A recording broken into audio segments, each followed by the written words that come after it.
Inyunyana eyengamele ibhola lombhoxo eNingizimu Afrika iSARU yenze inzuzo yezigidi eziyisishiyagalombili namakhulu amahlanu zamarandi.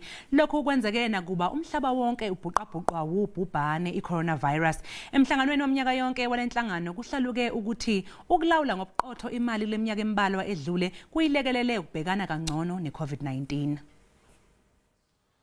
Umphathi weSARU uYuriru uthi izinqumo ezithathwe kuleminyakana eyedlule zivumele ukuba ibe nomphumela ogculisayo wezemali ekusongweni konyaka wezemali kuleNhlangano.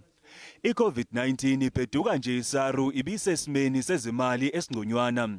Lokhu kuyenze yakwazi ukuqhamuka namasu okubhekana nezingqinamba zemali.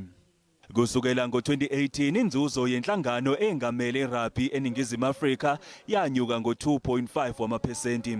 Lokhu kwaholela ekutheni ngo-2019 yenze inzuzo ebalelwa ku-1.29 billion wamarandi.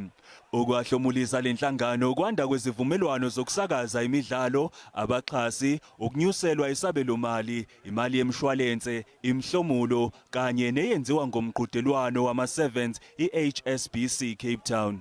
Ngenxa yokunqoba indebe yomhlaba kwamabhokobhoko, abatshali imali bafaka isizumbulo esibalelwa izigidi ezingamakhulu amathathu nama-72 zamarandi. iSARU yaphinde yakhokhela abadlali bamabhokobhoko kanye nezikhulu zawo izigidi ezingama-62 zamarandi ukubahlomulisa ngenxa yokuba ngompetha bendebe yomhlaba ka-2019.